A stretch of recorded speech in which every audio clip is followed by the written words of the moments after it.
皆さんこんにちは、みきこです。私のポッドキャストを聞いてくれてありがとうございます。このポッドキャストは日本語勉強中の方向けにお届けしています。日本の文化や私が日々の暮らしから感じていることや体験したことなどを日本語で話しています。スクリプトはホームページに無料で公開していますので、よかったらそちらも見てくださいね。はい。ということで、今日は逆カルチャーショックについて話したいと思います。逆カルチャーショックって聞いたことありますか？リエントリーショックと言ったりもします。まあ逆と言っているので、なんとなく想像できるかもしれませんが、逆カルチャーショックとは、一定期間生活をしていた異文化からもともといた文化圏に戻った後に起こる心理的・身体的ストレス反応のことです。要は外国にしばらく住んで帰ってきたら起こる衝撃のことです。この逆カルチャーショックについては、日本語教師の学校で勉強したんですが、自分の国に戻ってきたのにそんなことある？って当時は思っていました。でもこれあるんですよ。カルチャーショックはある程度覚悟して異文化圏に行くので、まだショックはそれほど大きくないみたいですが、自分の国に戻った時の逆カルチャーショックの方が大きいそうです。もちろん人によって違いますよ。逆カルチャーショックの程度は異文化にどれだけ慣れ親しんでいたかによって変わると言われています。そもそも人は変化に弱い生き物ですから、人は安定を好みます。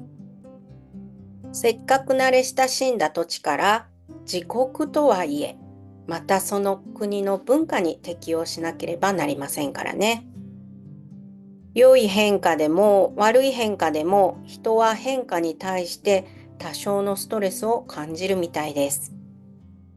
外国に行くと自分の意思で異文化に飛び込んでいくので、最初は楽しいってなります。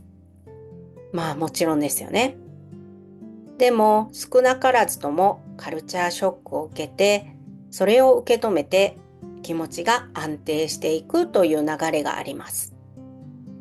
無意識にやっている人もいれば、意識的に適応しようと思っている人もいると思います。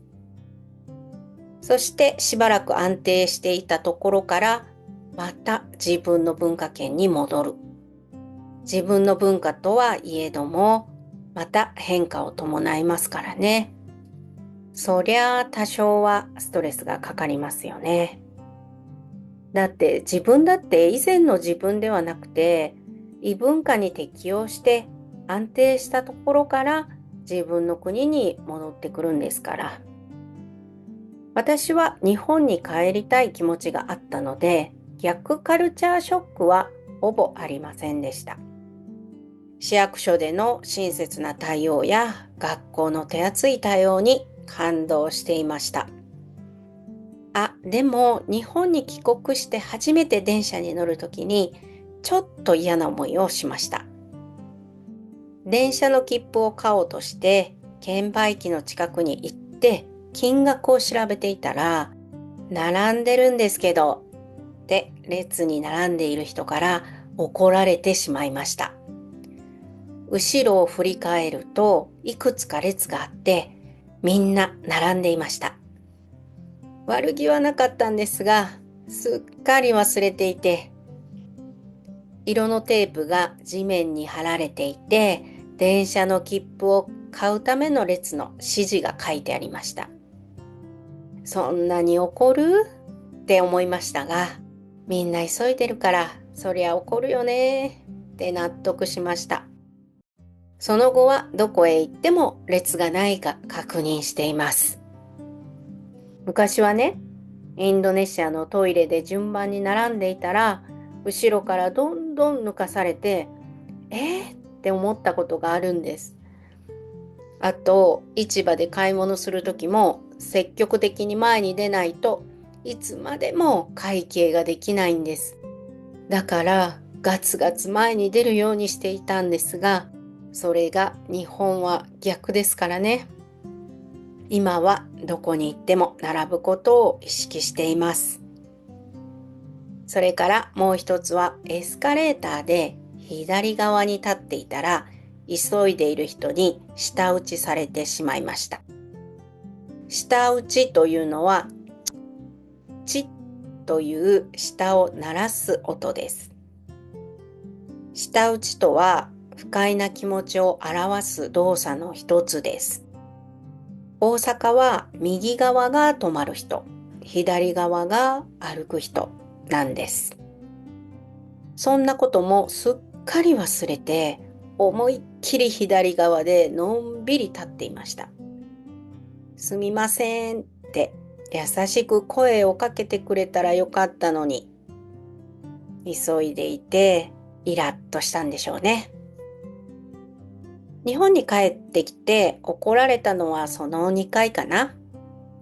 ちょっとずつ日本の感覚を取り戻してきています。日本人はルールを守りましょうっていうことを小さい時から学びます。ですので、ルール違反をすると厳しい目で見られるんですね。まあもちろんこれも人によって違うと思いますが、私の場合はたまたま忙しい時間で忙しい人に出会ってしまったのかもしれませんね。まあこの逆カルチャーショックについてはそんなに大きな影響はありませんでした。私個人的にはね、以前からそういう知識があったからかもしれません。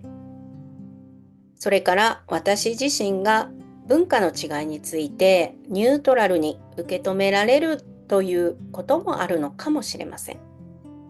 どっちがいいとか悪いとかではなく、その国によってただ違うというだけ。